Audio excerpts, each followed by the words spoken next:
Going to tell me we're starting? Yeah, I'm going live now and it is just loading, so we should be live So shortly. put it in the chat when you want me to start, Ariel, I mean, or something. Oh, Okay. that way I can know, because sometimes we're still getting people in.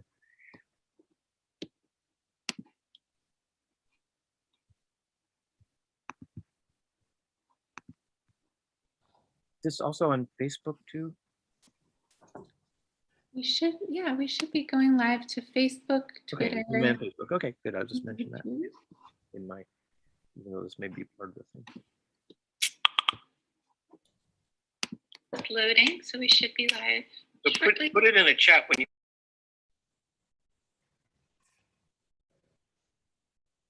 Looks like we are live. Okay, if we are live, that means, just give it a moment. Okay, we're not that live.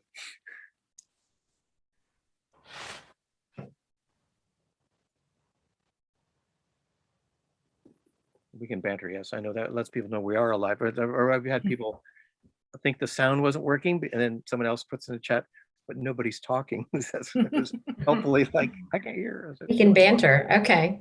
Well, what's the weather like in Seattle? Gray. Yeah, gray and getting darker. That's the part we're on the same coast, but this time of year we switched to getting much darker.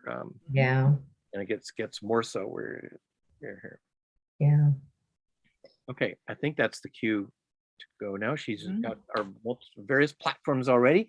So greetings to everyone who is joining us, and I'm not going to be too specific about what day it is, because on the west coast of the US, where Tasvir is located, in the city of Seattle, which is located on Duwamish land in the northwest coast part of the United States. We are delighted you're here. My name is Rick Simonson. I work at a bookstore in Seattle called Elliott Bay Book Company, which has had a long affiliation with Tasvir, even in its film programs, which early on, some of their first programs were with us at our bookstore. And we've continued our connections and affiliations over the years, now with this wonderful literary festival, which is a virtual production this year. And we know some of you are joining us from distant and far-flung places, and possibly into tomorrow, as one of our authors who is here with us today already is. So we're delighted today, this program, to be presenting two wonderful writers of fiction. You're going to get to hear from a debut, Ali Afsa, who is here with us from London, whose wonderful first novel, Would I Lie to You, has been published in the UK, and it's not out yet in the US. This is sometimes the whole story of many writers' books out of India and or England, and the time it takes to come in the US. But you're getting a good preview of a sneak preview of a book that will be available here in the US, not only at Elliott Bay, but everywhere in the US, come February, of just a few months away. So we'll see if we can get some information on getting the book in the chat as we go along, but we're delighted that she's going to be reading from and talking about this book, which is about a woman who is going through a whole thing about what her life she hopes it could be, and then what it turns into. And there's all sorts of things that you'll get to hear about as that unfolds. Joining her, and also very much part of this program, and with us from Southern California, we're delighted to have Shilpi Sumaya Gowda, who is here. She's given the good wave. She's got the background that looks green for Southern California. They must have had rain as we have in Seattle, because it was dry for quite a while. Shilpi is the author of 3 novels, and so you're getting both the debut writer and Alia, who you get to get that sense of what it is to have a first book, and to be, I have a feeling this is probably the first thing Alia's done in the US. With Shilpi, someone with, as I say, with 3 novels, and probably and a little more hand at doing these programs, although I think Zoom is still something that's not that familiar to many of us, even though we're 20 months along that we are. She is the author of the previous books, Secret Daughter and The Golden Sun, and her newest one, I happen to have The Shape of Family, which is very much here in the US, and well and widely published by Custom House Publishing, which is an imprint of HarperCollins. And also, I think you'll get to hear, there's both of these books have domestic stories, but there's also, of course, how our family lives are lived reflect a lot of other things that are going on in the world. Helping orchestrate all this, and also very much on hand for this program, we're delighted to have Nalini Iyer, who is a longtime friend of ours. She's here in Seattle. She's a professor at the Seattle University, esteemed professor there for many years. She's the editor-in-chief of the South Asian Review, and has herself co-written the marvelous and important vital book, Roots and Reflections, South Asians in the Pacific Northwest. And before anyone else came on, Nalini and I, we were just getting our little chat. We said, we got to catch up on books, because we both have a lot of fun doing that kind of conversation. So she will bring the many things she knows and her skills at doing this to bear in this program, which will consist, I believe, as these go, of Alia first reading, followed by Shilpi, and then Nalini will come in and have a conversation with the two of them, ask them some questions. We hope you will also join in that by putting questions in the Q&A portal, which Nalini will then work into the discussion. And at some point, this will all be closed to an end, especially as Alia is joining us well into the night over in London. So whatever time you do end up seeing this, if you're seeing it live or even seeing it some other time, know that Alia is doing this at a whole other time. On that note, I will now turn this over to the three women you will hear, which will be in order: Alia Ali Afsa, Shalini, Shilpi, Somaya Gowda, and then Nalini Iyer. Thank you, welcome each of you, and now please join in giving them all good virtual attention and applause.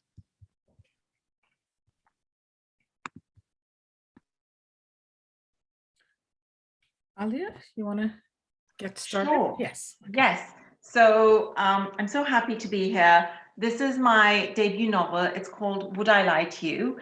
And it's the story about a woman called Faiza, who is a British South Asian woman.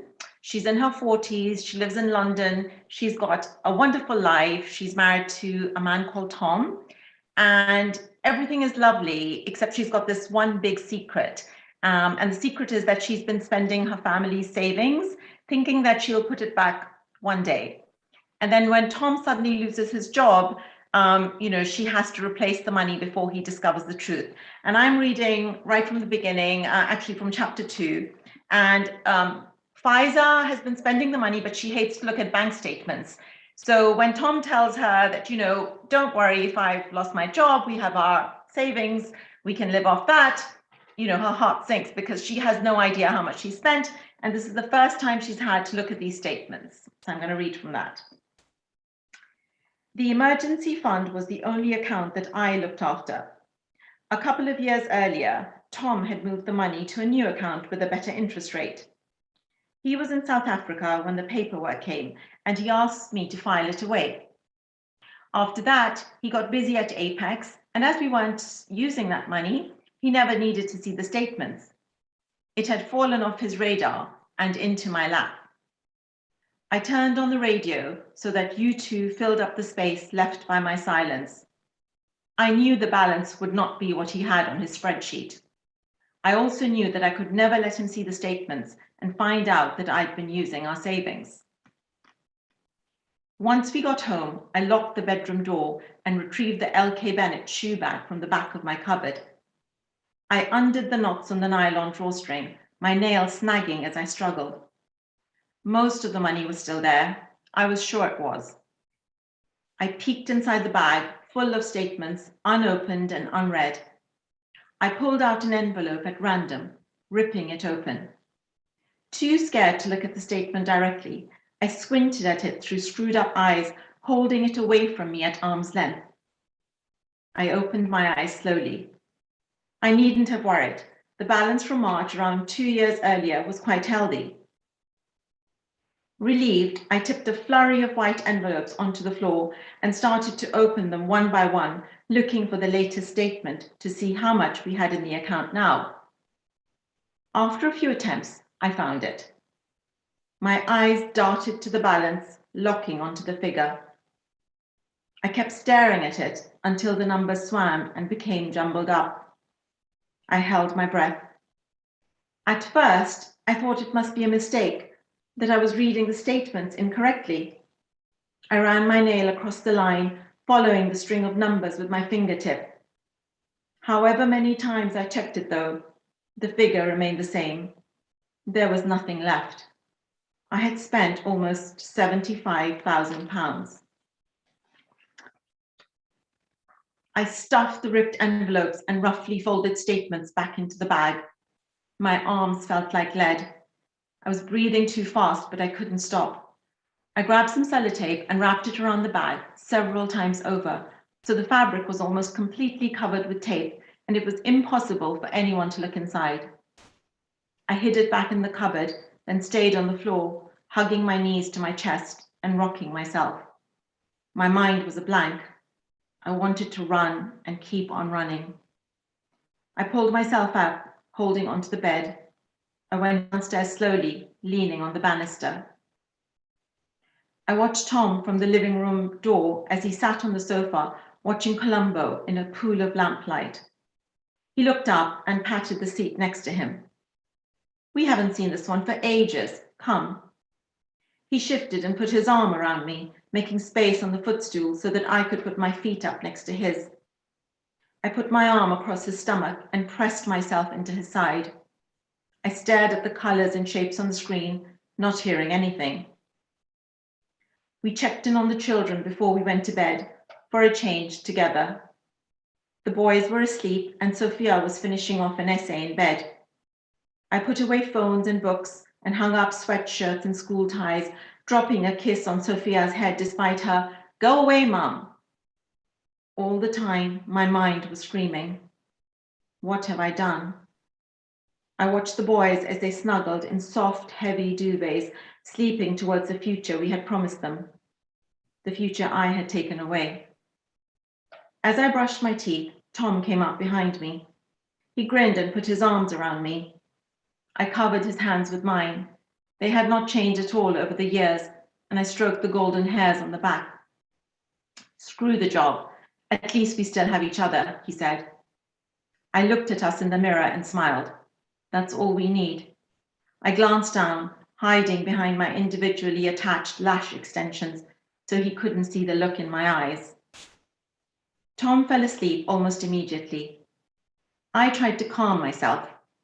He was confident, even though his default setting was caution, that he would find something soon. After all, he'd managed to get an interview within 24 hours of leaving Apex. With the redundancy money and some holiday pay, we had enough in the current account to last us 6 weeks. I curled my hands into fists and squeezed my eyes shut. Tom would have a job before we needed the emergency fund money. I was sure he would. Thank you. Shilpi?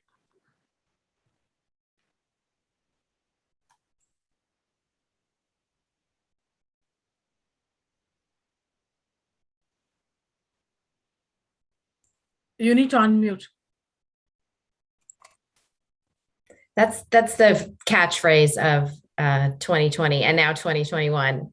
So I'm going to read to you from my latest novel, The Shape of Family. Depending where you are in the world, the cover might look like this, which is the, let me see if I can, the US hardcover, like this, which is the Canadian version. And this is the most recent US paperback. So I'm going to read to you the prologue. Just for a bit of context, this story is about a contemporary mixed race family, a South Asian mother and an American Caucasian father, and their 2 children. Karina, who is a headstrong teenager, and Prem, who is their young son, kind of fun and mischievous. And so I'm going to read ironically is the first thing I ever wrote when I was thinking about this novel. And I never write things in the order in which they finally appear. They're usually all over the place and everything gets cut and pasted back together in a weird jigsaw. But this passage I'm reading today is actually the first image I saw in my head when I was envisioning the novel. And I wasn't sure where it was going to go, but I saw this scene and I wrote it, and it is now the beginning of the novel. And I need my reading glasses. Okay. May 19th, 2015, 5:59 a.m. A young woman hovering on the edge between adolescence and adulthood is walking. She climbs over a bed of rocks that marks the border between city sidewalk and seashore. She wears clothing the color of snow, of clouds, of nothing. She wears nothing on her feet. She carries nothing. She walks slowly but deliberately towards the Pacific Ocean, yet she possesses none of the regular trappings of those who do so at this hour. No fishing pole, no surfboard, no wetsuit. It is early morning, not long since dawn broke. The sun is beginning to spread its orange hue on the horizon, but the air is still brisk. In one of the houses that line the cliff overlooking the beach, an elderly man rises and switches on the light in his kitchen. He is pondering whether it is a gift or a curse to wake at this ungodly hour every morning. It is peaceful, to be sure, but nothing else makes him feel more alone in the world.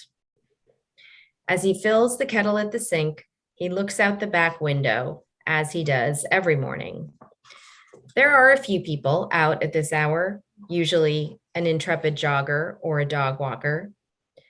This morning, he peers closer. He squints his eyes and opens them again to verify what he's seeing. She is almost a mirage, the young woman dressed in white. For a moment, from the pull of her hair into a loose knot at her nape, he imagines it is his late wife come back to see him. This thought, however improbable, makes him smile. As the water overflows the kettle, he returns to himself. From this angle, he now notices her olive skin, her youthful face. She walks with intention toward the roaring waves. Something is not right. A young woman alone in street clothes on the beach at this hour. He places the kettle in its cradle, picks up the kitchen telephone, and dials the police. So that's obviously just a little hint as to where the story ends up ultimately going. That answer of who she is and what she's doing there doesn't really get answered until the very end of the story. But that's a little preview. Thank you both. And, welcome to, at least Tasveer is housed in Seattle. So welcome to the Pacific Northwest, although you're here virtually. And I also want to thank our audiences that are dialing in or, viewing us from across the globe. So it's very exciting to have both of you here. And one of the things I wanted to start with is that our panel theme is what we talk about when we talk about us. And I've been thinking about this and asking who's the we and who's the us in the title of this panel. And I think there's a richness in there that we can explore. Each of us on this panel, the three of us, has a different migratory trajectory and a different geographic location, a different religious identity. And yet we're united by our love for words, stories, books, and in this sense of living in this diasporic life, belonging to more than one space.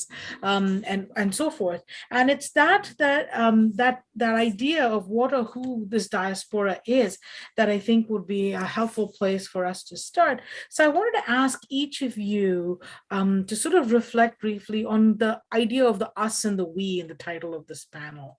Whoever wants to go first. Okay, I can Yeah. start.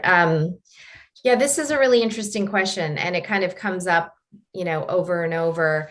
I think that the themes that I seem to return to in my work, consciously or subconsciously, are about home and migration and what creates a sense of family in the sort of metaphorical sense. So personally, I come from a long line of immigrants on both sides of my family. No one in my immediate family was born in the same country. All four of us were born in four different countries. So my mom was born in East Africa and then migrated to India. My father was born in what was then Pakistan and moved to India in partition. My sister was born in India and I was born in Canada. And in the 7-year gap between my sister and I, my parents lived in 4 other countries before they finally ended up settling down. So, I do think that just by default of how I see the world and where I've come from, I am always trying to maybe reconcile isn't the right word, but to make sense of, those of us. And I think it's many of us in the US and Canada where I was born and certainly in England as well, that draw upon multiple cultures, and multiple nationalities and influences in an individual. And then when you marry, if you happen to marry someone or partner with someone who's from a different background, which many of us end up doing as well, then that just ends up becoming compounded for the next generation. So I feel like when I was growing up, that was something that was never really spoken about, just because it was so new and there wasn't a language or a facility with it. And now, one generation later, I see my children are very facile in being able to describe all the influences that have come into their life and to understand them as parts of a whole that makes sense, not a tug of war between two things that, they can't really resolve. Alia? Yeah, it's such an interesting question, actually, and one that I hadn't really thought about before. And I think for me, what strikes me most is, so I'm from Pakistan. I was born there. I lived there till I was 9. And so I read and write Urdu. I'm bilingual. I have a real sense of that culture. And yet all my formative years have been, in the UK. I lived here most of my life. And very interestingly, I've been a career coach for 20 years. And I work with executive MBAs in business schools where I was coaching more than 40 sort of nationalities. And my kind of diverse background, so I studied Russian and German at university. I've lived in those countries. I have my, South Asian background, my British culture was a real asset. And yet it was sort of in the background. What mattered was what I was delivering in terms of coaching. When I started writing, it was the first time really that I became conscious of, what am I expected to write? Can I write whatever I want? So I'm writing, mainstream commercial women's fiction. And the protagonist is a British South Asian woman who's actually been born in the UK, married to a white British man, Tom. And has biracial children. So I really started to think about this. And my protagonist is somebody who has these dual cultures, but is really comfortable with them, has gotten to a space where it's not about culture clash necessarily. Of course, there are certain marginalization that you come across and certain things that go with that identity. But in essence, she's really comfortable with this. And what I was finding is that the media or just society wanted to have me in 2 camps. Either I was struggling with culture clash, or I had rejected my culture completely and gone on to the other side. And yet that wasn't my experience. And that wasn't the experience of most of my family, my friends, my children who were born here. So when I started to think of us and we and them, I found this new sort of space that I hadn't really come across before, because I wasn't seeing my experience anywhere. So I think things are changing. And I think, like Shilpa is saying as well, that, for your children, it's a slightly different experience than perhaps it was for us. So it's I think it's a really exciting time and an interesting area to explore. And I hope that there aren't barriers put up as we try to do that. So, I mean, this is really fascinating as I'm listening to you both, because I'm thinking also both of you center family. And coincidentally, in both your novels, the man is white, either British or American, and the woman is South Asian. And in earlier diaspora writing, interracial relationships either didn't exist, or if they were, they became symbolic of the culture clash and so forth. And you both write about interracial relationships very differently. And I just want to ask you to reflect on that, the marriage itself between your women protagonists and their male counterparts, and the way they raise children and all of those things. If you reflect a little bit on interracial relationships in fiction, and how are they common? I mean, in your sense, is that a new direction? Sorry. No, go ahead. I think for me, Faiza was in an interracial marriage, but the problems in her marriage did not stem from the clash in cultures or the dual cultures. And in fact, at one point she said, her parents had misgivings at the beginning when she was going to marry Tom.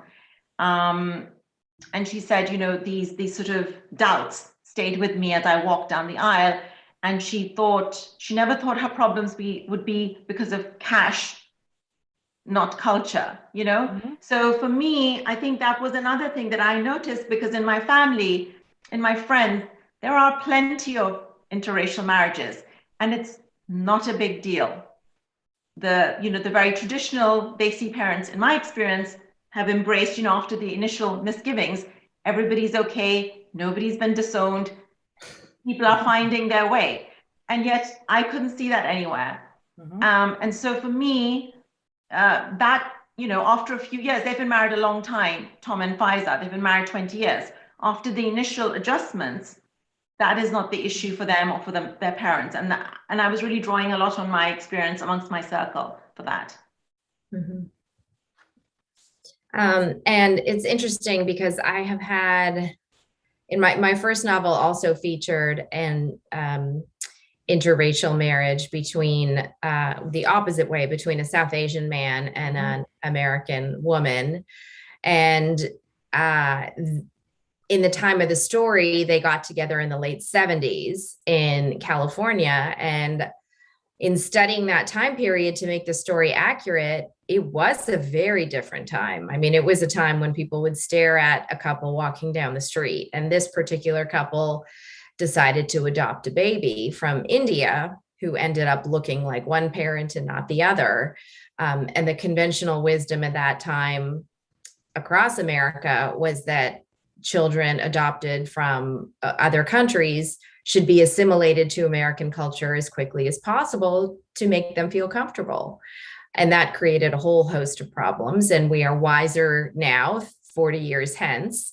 But it's interesting when people read that novel today and don't pick up on the fact that it takes place in a different time period, they're very jarred by those things. And so I have to point out that, things have changed quite a bit in the 40 or 50 years that have changed. So my current novel, which features an interracial relationship the other way, I think the issues between the couple that stem from culture are a lot more nuanced and subtle. So, Jaya, the woman, is actually a diplomat's daughter and has grown up not in India, or not very much in India, but actually around the world. And so she has a very cosmopolitan sense of things. She speaks multiple languages. She's, comfortable in a very sophisticated sort of social set because of her upbringing. And her husband's has had a very classic American upbringing in a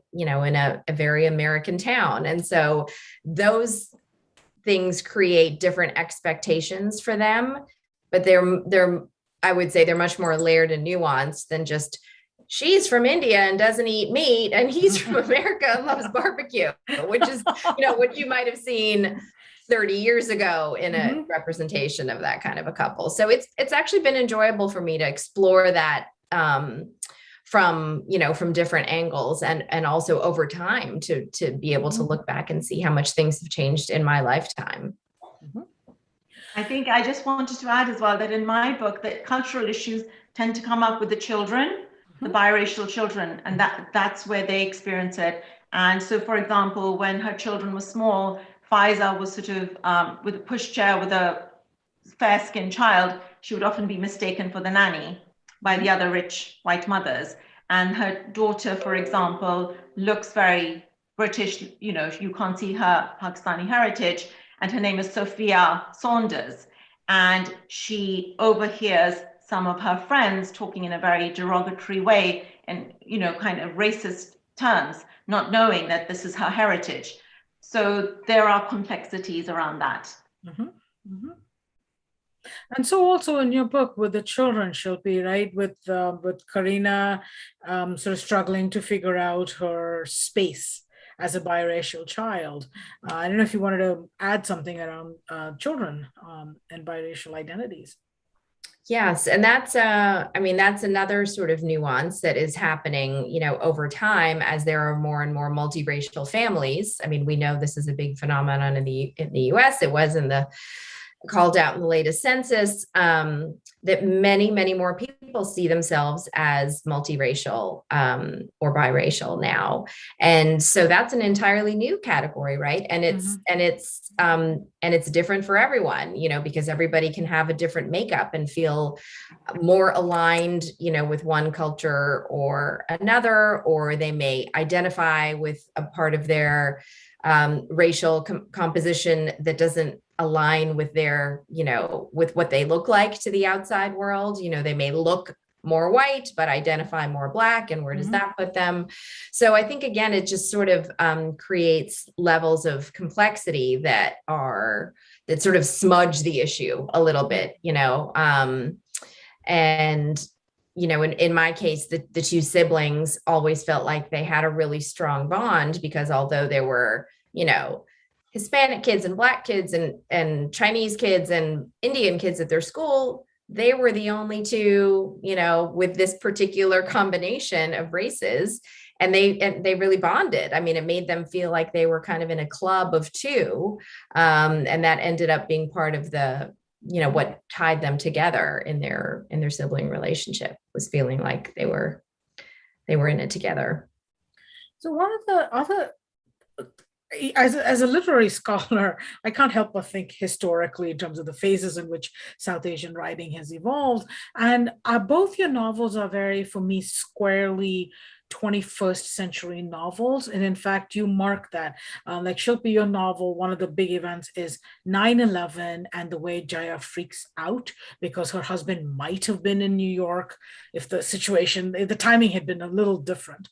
And, Alia, in your novel, it's the financial crisis of the early 21st century, which lands the husband without a job, and the crisis that follows from that. And I was thinking too that one of the things, and because I have a writer located in the UK and another one located in the US, is that these are upper middle class families. They're very well off in both novels, and yet we have also this sudden dramatic shift because of the crisis in their lives. And I'm trying to sort of think through how class gets perceived in the immigration experience, because the families we're talking about in crisis in some ways have resources to handle them, even if they have frittered away their money, if you will, Alia, in your case. Just kind of thinking about if you want to reflect a bit on the questions of class, because I think in the UK, class is much more talked about than in the US. US. In the US, we pretend that, class doesn't exist in some ways. And while we encounter class every single day in our existence. So I wondered if you would want to talk a little bit about, when we think about us and representation, what does class mean in that? I think in the UK, you're absolutely right. It's a really big issue. And I think for South Asians, it's sort of a double whammy, isn't it? It's like, two things, like for Pfizer. So trying to fit in and trying to sort of, belong, it becomes a double thing. And I think what I wanted to show, actually, because I didn't see that class, I didn't see this upper middle class Pfizer who used to have this high-powered finance job. I think in America, you have a lot more in the literature. In the UK, we really don't. So a lot of the South Asian women who I was seeing in literature, they were either meek housewives or, had quite sort of, jobs sort of on the not such a high spectrum. So I just wanted to show somebody like that as well, because again, that reality is not seen, and it's there. But I think class can be a huge issue, when you're South Asian. It's like a double thing that you have to contend with.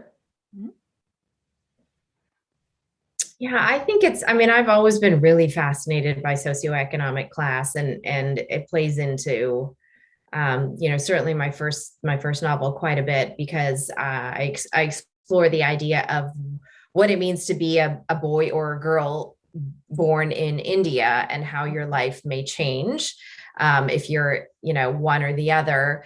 And one of the big themes is that class has almost as much to do with how your life unfolds in a country like India, if not more in certain ways, than gender.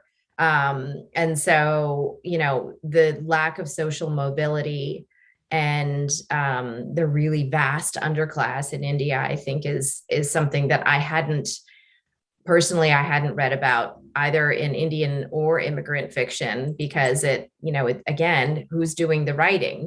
Those of us who have been to university and have the luxury of, taking on a career like writing. So while I am not qualified to, write about those stratas of society, I'm really fascinated by the impact and sort of the infrastructure that undergirds the society that has to do more with socioeconomic class. So, and the current novel I'm working on, my work in progress, addresses that quite a bit in the American context for immigrants. But I do think the idea of immigrants coming to, either England or Canada or the US and being deemed, the model minority and having a certain path to success is, it's misleading, isn't it? Because there are, lots of people who don't fall into that category. Right. And I think it's, I that's why I think I just sort of find it fascinating. There's so many frontiers, especially in America, we don't like to talk about. We don't like to talk about race. We certainly don't like to talk about class. And I think the less we talk about something, the more I'm interested in exploring it in my writing. And by and large, South Asian writers in the US haven't tackled working class issues in the community as much as I think the South Asian British writers have in their work. But, I also see a couple of questions in the Q&A. I'm going to pull them up and see what, our audience wants to ask. So one of the questions that's popped up is, what parts of yourself are in your main characters and what parts of your characters are nothing like yourself?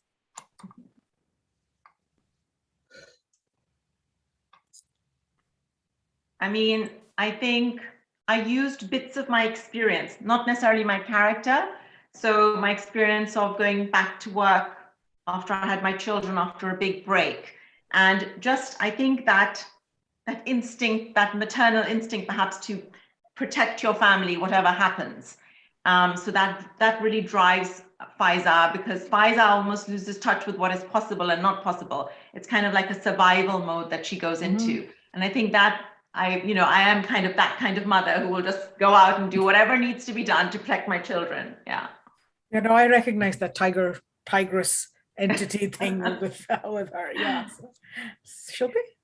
Yeah, it was interesting. If I was was trying to write based on my life, I would run out of material very quickly because as Aaliyah probably knows, you need a lot of drama to fill a single novel. And so you multiply that by 3, and I would have run out after about a chapter or 2. So, by definition, there's not very much of me in those stories. But what I do try to use pretty extensively is my sense of empathy and imagination in order to find some kernel of an emotional truth that resonates with me in any other character. So whether it's a villain or a hero. So, one of my novels, a character has to make a very big maternal sacrifice. And I don't think I could have written that character before I became a mother myself. But once I did, I could tap into that very deep fear that all of a sudden it comes when the day you get home from the hospital, where everything you see is a death trap for your child, right? Like the stairs are a way to die. This electrical outlet is a way to die. Like you're constantly on high alert about how to make the world safe for this precious new thing that has been entrusted to your care. And so I could take that feeling, which was very intense and very visceral, and just with some imagination, project myself into a much more dramatic situation of a mother having to do something, monumental to protect her child, and use that and sort of blow it up, like 1,000 times. So I try to do that. I try to find, even if it's a character who on the surface is very distant from me biographically, I try to find some kernel of the emotion that's driving that character, especially when they're doing things that are kind of, that you don't like unlikable things or things that are hard to empathize with. I really try to figure out if I can get into the mindset of that character and empathize with them and write them convincingly from an emotional point, psychological point of view. So one of the things I find, again, in common with both your writing, and I think both of you have tackled questions of mental health in these novels. And it's not a topic as a community we deal with. Grief, self-harm, these are all not topics that come up. And in both your novels, you have teenage girls who are coping with an emotional struggle as well. And what were some of the reasons your narrative went in that direction, and what were you hoping to achieve? I mean, is there like let's bring this topic up into the open? Is there something else going on? I'd like to hear some of that. Well, for me, I knew that I wanted this story kind of came about in a backwards way for me. So the inspiration for it was I knew I wanted to write about a young woman who ends up joining a destructive, authoritarian communal organization, which we would often use the shorthand to call it a cult. And so I wanted to write about her experience in the cult and how she extricates herself. And as I began to write that, I realized I really needed to explain a whole backstory for her so that the reader would understand why she was vulnerable to this type of situation in the first place. So the cult story, which I wrote first, ended up becoming the second half of the novel. And I backed into a whole family history, which I had in my head, but then I actually had to write it to make it make sense to the reader, about how she got there. And that story of how she got there involved a lot of family trauma, grief, and then, not dealing with the grief in the most immediate sense. And then it sort of festered and went into mental health issues or manifestations for her and for other members of the family. So I used it as a way of explaining something that, that I wanted to explore, but, needing to know that there was a story that came before that story. I was really fascinated with the subject of how external events can impact an otherwise perfect relationship, and how things can tip, and when something goes wrong outside beyond your control, as a lot of us have experienced in the last year as well. And I actually started because I used to work in the city, which is the financial district in London, and there was a spot where these bankers were jumping off a terrace, and they were called the city suicides. And I used to go past that building, and it really just obviously very upsetting. And you start to think, because on paper these people have perfect lives. They were often married, they had great jobs. So I was looking at what would tip somebody like that, and it happened quite a lot. So it was just an occasional thing.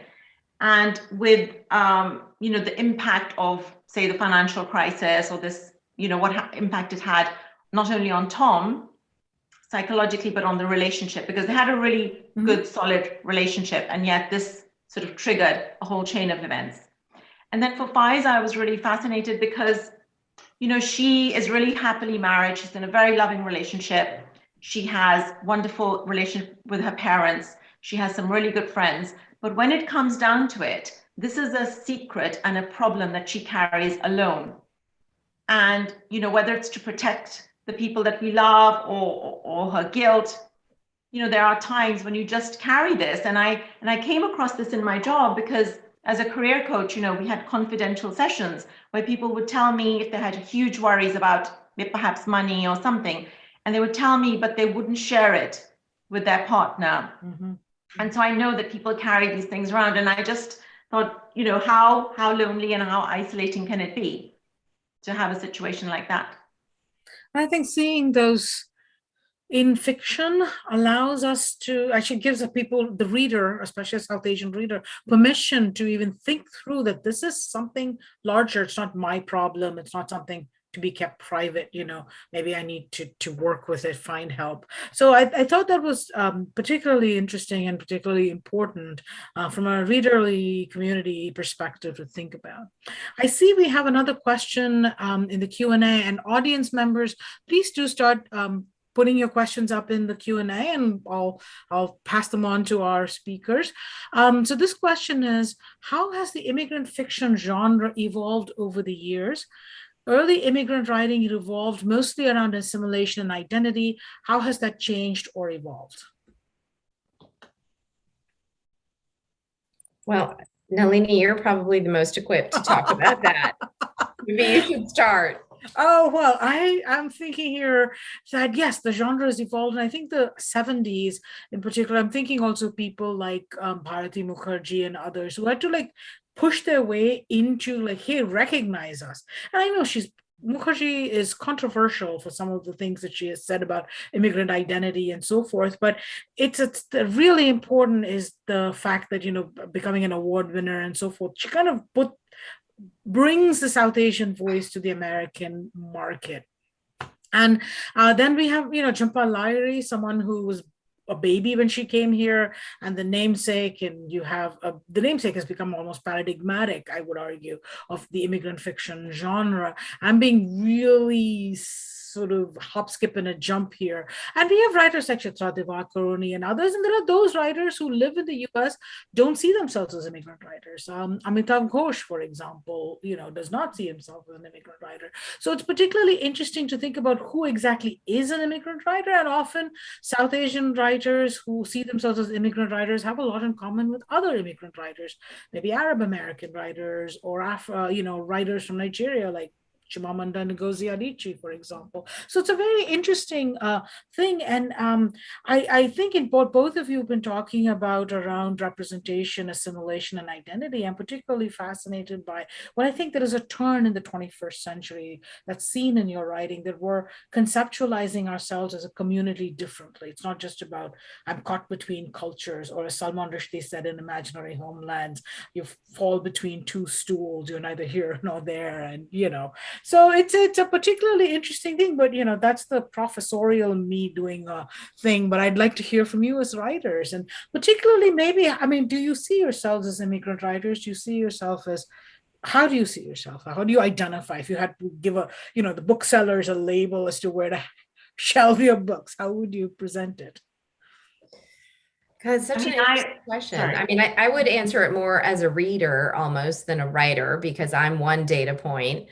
And I don't know if I consider myself an immigrant writer or not. I mean, certainly immigration as a theme, migration, displacement comes up over and over in all of my stories. But the only extent to which I think I'm an immigrant writer is probably because I left my home country to live in the US when I was fairly young. And so I have a much less culturally intensive experience of being from one country and living in another, and all my family is still back in that country.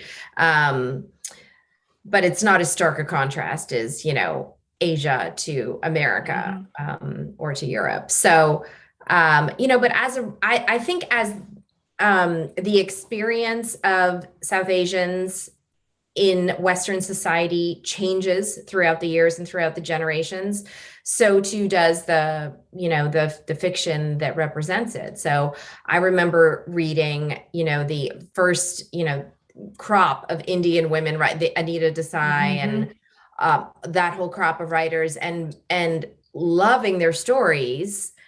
But something different clicked the first time I read Interpreter of Maladies, because it was the first author who was describing being my generation, roughly, and sort of being the child of the people who had immigrated.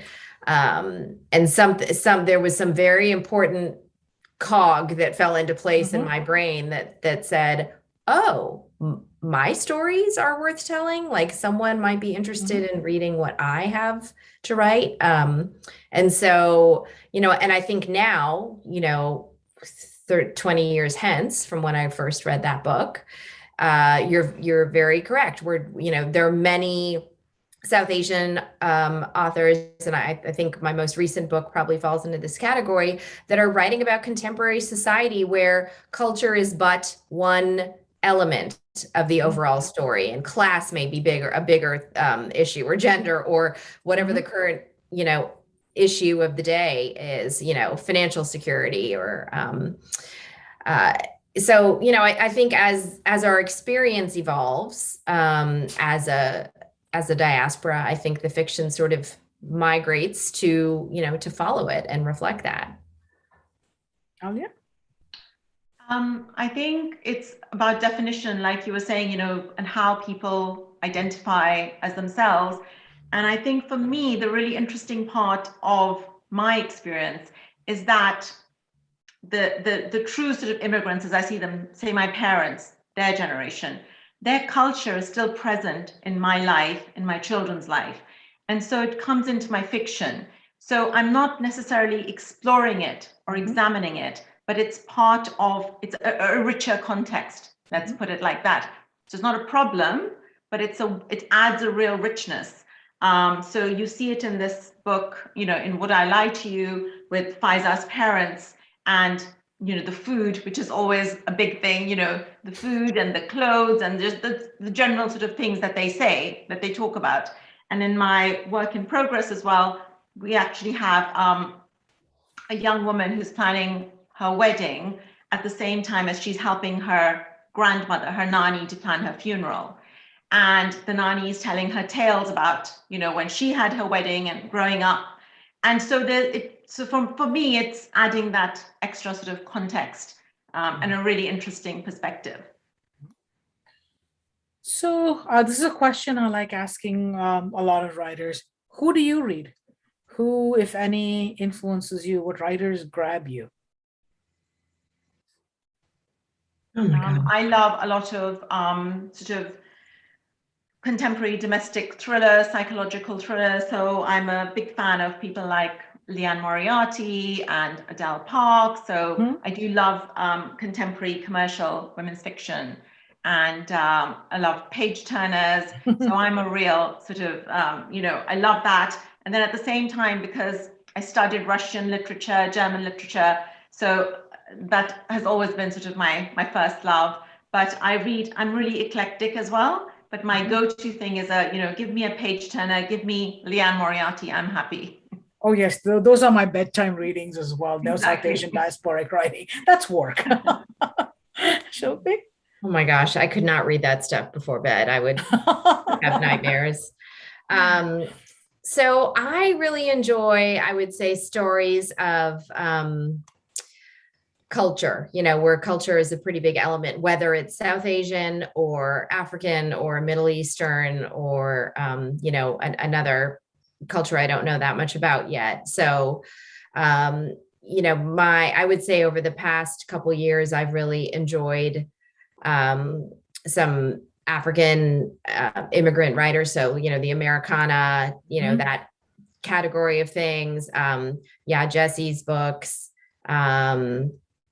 And what else? Gosh, I'm always forgetting the name. I can remember authors' names, but not the Not the books. books names. I'm going through my list right here, but The Beauty of Your Face was another, I thought, beautiful kind of Middle Eastern cultural story, Arabic story. So those are a handful, but I read really widely. I also read, I read thrillers, I read, lighter things. I read a lot of nonfiction. So it's all over the place.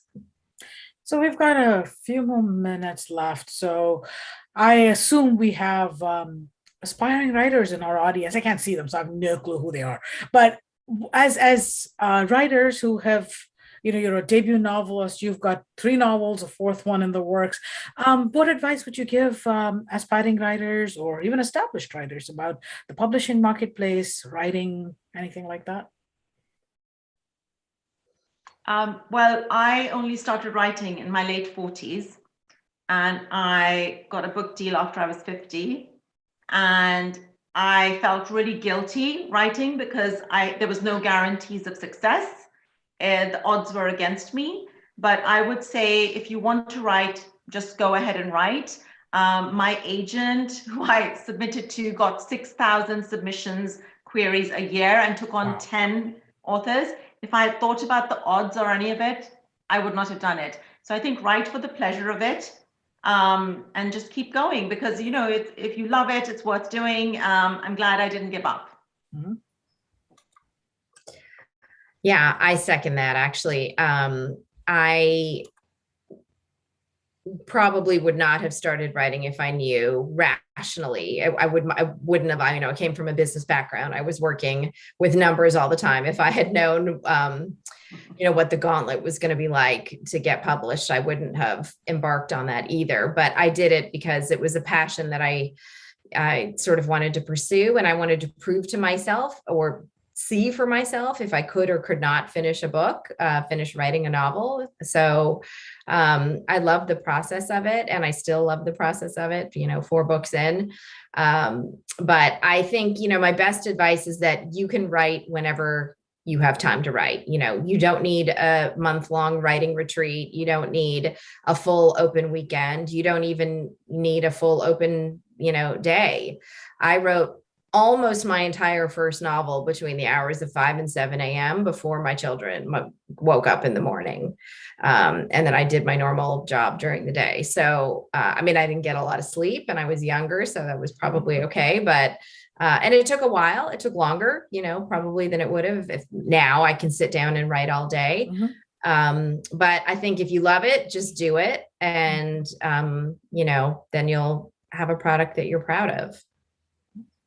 Well, thank you both very much. I want to take this opportunity to thank Tasveer for organizing this festival, to Ariel and Namrita, who have provided the tech support, to Rick Simonson for introducing us, and to Alka Kurian for coordinating all of this from a completely different continent, and the time zone differences kept her from attending this session. We definitely miss her. And so Shilpi's books are available at Elliott Bay Books. Alia's novel is due out apparently in February in the US. The US cover. US I cover, got the galleys. awesome. I just got the galleys. Right, I will say this, I read the, Tasveer provided me with the PDF version of your novel, and it is really enjoyable. And both writers are really, they grab you and hold on to your attention. So definitely pick up their books and read them. And thank you, audience, wherever you've logged in from. Much appreciate your support of Tasveer and of literary arts in general. So thank you very much. It's been a pleasure to have you all here this evening, morning, time of day, whatever that is. Thank you. Thank you.